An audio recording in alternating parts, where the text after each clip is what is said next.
O ano era 1985, e nas periferias do Rio de Janeiro, onde o concreto se misturava com a lama vermelha e as casas de tijolo à vista subiam os morros como escadas para o céu, morava uma mulher chamada Helena Santos. Sua vida era como a de tantas outras mulheres brasileiras daquela década, viúva aos 32 anos, mãe de 2 filhos, e com as mãos calejadas por anos de trabalho árduo. O aroma do café coado na hora se espalhava todas as manhãs pela sua pequena casa de 2 cômodos na Cidade de Deus, misturando-se com o som dos ônibus lotados que desciam e subiam pela Estrada dos Bandeirantes. Helena acordava antes das 5 da manhã, quando o céu ainda tinha aquela cor de chumbo que antecede o nascer do sol. Suas vizinhas já conheciam o barulho das suas chinelas de dedo contra o chão de cimento queimado. A tragédia havia batido à sua porta quando ela tinha apenas 20 anos. Um acidente na fábrica de tecidos onde trabalhava como costureira lhe custou 3 dedos da mão esquerda. Os médicos do Hospital Miguel Couto, com seus jalecos amarelados e expressões cansadas, disseram que ela teria que se acostumar com essa limitação. Mas Helena era daquelas mulheres nordestinas que não sabiam o que significava desistir. Anos depois, quando pensou que a vida finalmente lhe sorria, seu marido José morreu num acidente de obra na construção de um prédio em Copacabana. Encontraram-no soterrado entre ferragens e concreto numa manhã de terça-feira que ela nunca mais conseguiu esquecer. Helena ficou sozinha com seus 2 filhos, Carla de 13 anos e Marcos de 9. Desde então, seus dias se transformaram numa luta constante contra o relógio. Lavava roupa para as madames da Barra da Tijuca, passava até altas horas da madrugada, cuidava de crianças de famílias que mal conseguiam lhe pagar alguns cruzeiros, e fazia faxina em escritórios do centro da cidade quando conseguia o trabalho. Suas mãos, ásperas como lixa, contavam a história de uma mulher que jamais se entregará. O cheiro de desinfetante tinha se tornado parte da sua pele, e o som do ferro de passar roupa era trilha sonora que embalava suas noites mal dormidas. Mas naquela manhã de março, enquanto preparava o café na sua pequena cozinha onde a tinta descascava como casca de ovo, tocou o telefone preto e pesado que havia instalado no corredor. Do outro lado da linha, uma voz feminina com sotaque carioca refinado mudaria o rumo do seu destino. Alô, Helena Santos. Aqui é da agência Lar e Confiança. Temos uma proposta que pode interessar a senhora. Helena apertou o fone contra o ouvido, sentindo o coração acelerar como um motor de fusca tentando pegar numa manhã fria. Precisamos de uma empregada doméstica para trabalhar na residência do Sr. Ricardo Almeida, em Ipanema. Ele é um empresário muito conhecido, dono de uma rede de hotéis no litoral. O salário é bastante atrativo. O valor que a mulher mencionou era 4 vezes mais do que Helena havia ganhado no seu melhor mês. Era como se tivesse ganhado na loteria esportiva, mas algo no tom de voz da atendente dizia que havia uma pegadinha, sempre havia. Há apenas um detalhe que a senhora precisa saber. O Sr. Almeida tem um filho de 9 anos chamado Gabriel. O menino tem uma condição especial. Sofreu uma lesão na coluna vertebral quando tinha 4 anos, num acidente de carro na Lagoa. Os melhores médicos do Rio disseram que ele nunca mais poderia andar. Está numa cadeira de rodas, e bem, é um assunto delicado naquela família. Helena sentiu um aperto no peito. Havia algo naquela história que lembrava suas próprias lutas, suas próprias limitações. Sem pensar 2 vezes, aceitou o emprego.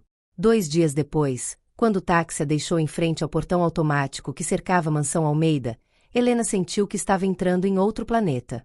O jardim era impecável como uma pintura, com plantas tropicais que pareciam saídas de uma revista de decoração, uma piscina que espelhava o céu azul do rio, e uma casa de 2 andares que parecia um cenário de novela da Globo. Ao tocar a campainha, ouviu o eco dos seus passos sobre o mármore do hall de entrada. Uma mulher de meia idade, cabelos presos num coque rigoroso e olhar penetrante, a recebeu. A senhora deve ser Helena. Eu sou Conceição, a governanta. O Sr. Almeida está esperando no escritório. Enquanto caminhavam por corredores onde cada quadro parecia valer mais que sua casa inteira, Helena percebeu o perfume de flores tropicais misturado com o cheiro de cera para móveis importada. Suas chinelas faziam um ruído diferente sobre aqueles pisos encerados. Ricardo Almeida era um homem elegante.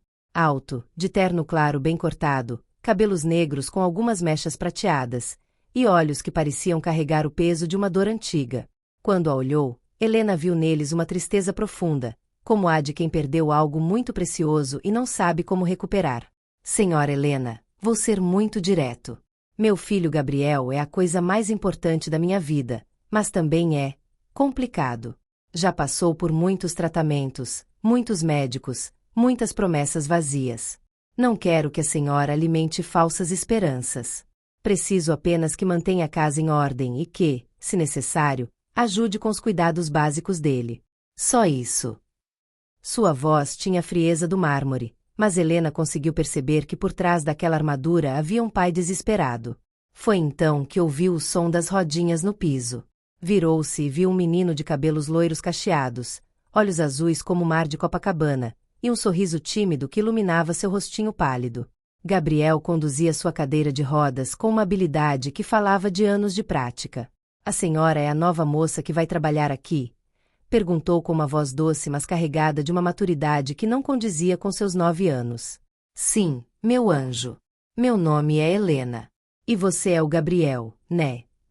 O menino acenou, mas antes que pudesse dizer mais alguma coisa, Conceição interveio com gesto severo e o levou de volta para o quarto, alegando que era a hora da sua fisioterapia. Nos dias seguintes, Helena seguiu as instruções à risca. A rotina era rígida: limpar, cozinhar, manter tudo em perfeita ordem. Mas o que não conseguia ignorar era a solidão que envolvia Gabriel como um cobertor pesado.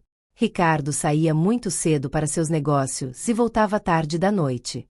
Conceição, embora eficiente, tratava o menino como se fosse uma boneca de porcelana que poderia quebrar com qualquer movimento em falso. Não havia risadas naquela casa, não havia música, não havia vida. Gabriel passava horas olhando pela janela do seu quarto, vendo outras crianças do prédio vizinho brincarem na piscina do condomínio. Seus olhos tinham aquela expressão de quem sonha com algo que acredita ser inalcançável. Uma tarde, enquanto Helena arrumava os livros na biblioteca, encontrou álbuns de fotografias da família. Nas páginas amareladas, viu imagens de tempos mais felizes. Ricardo sorrindo ao lado de uma mulher linda de cabelos castanhos e sorriso radiante, e um pequeno Gabriel correndo pela areia da praia, suas perninhas se movendo com a liberdade que só as crianças conhecem. Essa era minha mãe, disse uma voz suave atrás dela. Helena se assustou. Gabriel havia chegado na sua cadeira sem que ela percebesse. Era muito bonita, murmurou Helena, fechando delicadamente o álbum. Chamava-se Marina. Morreu no mesmo acidente onde perdi minhas pernas. Papai diz que foi culpa dele, que estava dirigindo muito rápido porque estávamos atrasados para o meu aniversário. Desde então, ele não gosta de falar sobre ela, nem sobre antes. As lágrimas desciam pelas bochechas do menino como 2 riachos silenciosos. Helena sentiu seu coração se partir em 1000 pedaços. Sem pensar, sentou-se no chão ao lado da cadeira de rodas, e pela primeira vez desde que chegará, quebrou as regras. Sabe de uma coisa, Gabriel? Às vezes as pessoas nos dizem que algo é impossível só porque tem medo. Medo de tentar, medo de falhar, medo de sonhar de novo. A senhora acha que eu poderia voltar a andar? Perguntou o menino com uma voz tão cheia de esperança que Helena sentiu um nó na garganta. Não sei, meu anjo. Mas sei que nunca devemos parar de tentar. Você quer tentar? Os olhos de Gabriel se iluminaram como 2 estrelas na noite escura. Naquela mesma tarde, quando Conceição saiu para fazer compras na Zona Sul e Ricardo estava numa reunião que se estenderia até tarde, Helena fechou a porta do quarto de Gabriel e começou o que ela chamou de nosso segredinho. Havia aprendido alguns exercícios básicos quando cuidou de um senhor idoso no bairro, um ex-jogador de futebol que ficará paraplégico depois de um derrame. Lembrava-se de como o fisioterapeuta movia suas pernas, como o ajudava a fortalecer os músculos que ainda podiam responder. Isso pode doer um pouquinho no começo, avisou a Gabriel enquanto massageava suavemente suas pernas sem movimento. O menino apertou os dentes, mas não se queixou. Era corajoso como sua mãe havia sido bonita. Dia após dia, quando a casa ficava em silêncio, Helena e Gabriel trabalhavam juntos. Primeiro foram apenas massagens, depois movimentos passivos das pernas, em seguida exercícios de fortalecimento do tronco. Helena transformou cada sessão numa brincadeira. Vamos ver se você consegue empurrar essa bola com o pé. Você sente quando eu toco aqui? Tenta mexer os dedinhos como se fossem minhoquinhas. Mas sabem o que era mais lindo de tudo? Ver como dia a dia, A esperança voltava aos olhos daquele menino.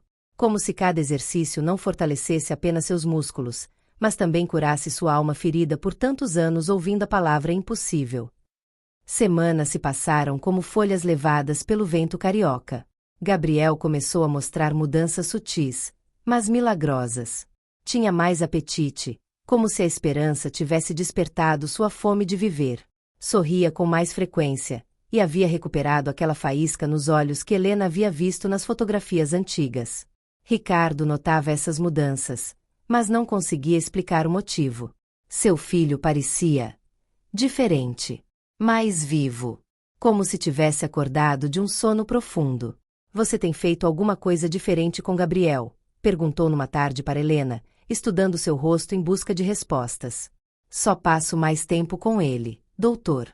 Criança precisa de companhia, respondeu ela, sentindo o coração bater mais forte com cada palavra mentirosa que precisava dizer para proteger seu segredo. Mas Helena sabia que cada minuto de risco valia a pena. Porque nos olhos de Gabriel havia algo que não estivera ali por anos: esperança. E essa esperança era como uma chama pequena mas constante que iluminava toda aquela casa. O segredo continuou por meses que pareciam eternos, mas preciosos. Helena sabia que estava arriscando seu emprego, talvez a única oportunidade que havia tido de tirar sua família da pobreza. Mas cada pequeno progresso de Gabriel, um músculo que respondia, um dedinho do pé que se mexia levemente, um sorriso genuíno, valia qualquer risco. Até que chegou aquele dia de outubro que mudaria tudo para sempre. Era uma manhã de sábado. O sol entrava pela janela do quarto de Gabriel como uma cachoeira dourada, enchendo o espaço de uma luz que parecia abençoada. Helena estava ajudando com os exercícios de equilíbrio quando algo extraordinário, algo que tocaria seus corações para toda a eternidade, aconteceu. Gabriel, apoiado nas barras paralelas improvisadas que Helena havia feito com 2 cadeiras e um cabo de vassoura, conseguiu se manter de pé por mais de 40 segundos. Suas pernas tremiam como folhas numa tempestade, mas resistiram. Resistiram como ele havia resistido a todos esses anos de dor e desespero. Helena! Helena! Olha! Tô em pé! Gritou o menino com uma alegria tão pura que preencheu todo o quarto e se derramou pelos corredores como mel dourado. As lágrimas desciam pelo rosto de Helena como uma cachoeira de felicidade e gratidão. Naquele momento, soube que havia presenciado algo maior que um simples movimento físico. Havia testemunhado o exato instante em que o impossível se transformava em realidade. Posso tentar dar um passo? Perguntou Gabriel com os olhos brilhando de uma emoção tão intensa que parecia que poderia iluminar todo o Rio de Janeiro. Bem devagar, meu anjo. Eu te seguro. Sempre vou te segurar. Com Helena sustentando-o firmemente, com todo o amor e fé que havia acumulado em seu coração durante meses, Gabriel levantou o pé direito e o colocou à frente. Depois o esquerdo. Foram apenas 2 passos vacilantes, trêmulos, imperfeitos. Mas foram os passos mais lindos, mais milagrosos que Helena havia visto na vida. E naquele momento, ambos souberam que haviam tocado o sagrado. Que haviam presenciado como o amor pode mover montanhas, pode curar o que está quebrado, pode fazer o impossível acontecer diante dos nossos próprios olhos. Mas então, o som da porta da frente se abrindo os interrompeu como um trovão no céu limpo. Ricardo havia voltado mais cedo da sua viagem de negócios a Angra dos Reis. Seus passos ecoaram pelo corredor enquanto se aproximava do quarto do filho, sem imaginar que estava prestes a presenciar o maior milagre da sua vida. Que barulho é esse todo? Perguntou enquanto abria a porta, esperando encontrar a cena habitual. Seu filho na cadeira de rodas, olhando pela janela, perdido em sonhos impossíveis. Mas a cena que encontrou o deixou completamente paralisado, como se o tempo tivesse parado só para ele. Seu filho, estava de pé como não o via há 5 anos. Sustentado por Helena, sim, mas de pé enfim. As barras improvisadas, os exercícios espalhados no chão, a expressão de triunfo no rosto de Gabriel, tudo lhe contou uma história que sua mente não conseguia processar. O que está acontecendo aqui? Gaguejou com a voz embargada por uma emoção tão intensa que pensou que seu coração poderia parar. Gabriel se virou para o pai, os olhos cheios de lágrimas de felicidade pura, de orgulho, de amor. Papai, eu tô andando. Olha só o que eu consigo fazer. Olha o que a Helena me ajudou a conseguir. E diante dos olhos incrédulos de Ricardo, diante dos olhos de um pai que havia perdido a fé há tanto tempo que nem lembrava como era tê-la, seu filho deu 3 passos em sua direção. 3 passos trêmulos mas decididos. 3 passos que apagaram 5 anos de dor e desespero num instante. Ricardo caiu de joelho sobre o mármore frio, e abraçou Gabriel com uma força que parecia querer recuperar todos os abraços perdidos, todas as carícias que não havia dado por medo de machucá-lo, todas as palavras de incentivo que havia guardado no seu coração partido. As lágrimas corriam por seu rosto como rios depois de uma seca interminável, lavando anos de culpa, de frieza, de medo. Meu filho, meu pequenininho, como isso é possível? Como foi que... Gabriel, entre lágrimas e sorrisos que iluminavam seu rosto como o sol depois da tempestade, apontou para Helena com uma gratidão infinita. Foi a Helena, papai. Ela nunca parou de acreditar em mim. Quando todo mundo dizia que era impossível, quando os médicos disseram que eu nunca mais ia andar, ela me disse que os milagres existem. E me ensinou que quando alguém acredita na gente de verdade, até o impossível vira possível. Naquele momento, Ricardo entendeu tudo. Toda a frieza com que havia tratado seu filho por medo de vê-lo sofrer mais. O distanciamento que havia mantido para proteger seu próprio coração destroçado. Todas as oportunidades perdidas de ser o pai que Gabriel precisava. Tudo desmoronou como um castelo de cartas sob o peso da verdade. Aproximou-se de Helena, que permanecia em silêncio, com lágrimas correndo por suas bochechas marcadas pelo trabalho e sacrifício, sem saber se seria demitida ou se seu ato de amor seria perdoado. Helena, a senhora devolveu a vida ao meu filho. E também devolveu a vida a mim. Os meses seguintes foram como viver num conto de fadas, mas um conto real, tangível, cheio de risadas e milagres diários. Gabriel não só recuperou completamente a capacidade de caminhar, como começou a correr pelo jardim como qualquer criança da sua idade, enchendo a casa de gritos de alegria e o som de passos que por anos foram apenas um sonho. Ricardo, grato até o fundo da alma, não apenas aumentou o salário de Helena até transformá-la numa mulher economicamente independente, mas pagou todos os estudos de fisioterapia para que ela pudesse ajudar profissionalmente outras crianças como Gabriel. Deu-lhe a oportunidade de transformar seu dom natural numa profissão que mudaria centenas de vidas. Mas o mais lindo de toda essa transformação foi ver como aquela casa fria e silenciosa, que parecia um mausoléu de sonhos quebrados, se encheu de vida, de música, de risadas que ecoavam por cada canto. Ricardo começou a chegar mais cedo do trabalho para jogar futebol com o filho no jardim. Conceição aprendeu a sorrir e ser menos severa, contagiando-se da alegria que agora a família respirava. E Helena se tornou muito mais que uma empregada doméstica. Tornou-se o anjo da guarda daquela família, a prova viva de que os milagres existem quando há amor verdadeiro. A história de Gabriel se espalhou por toda Ipanema como ondas num lago tranquilo.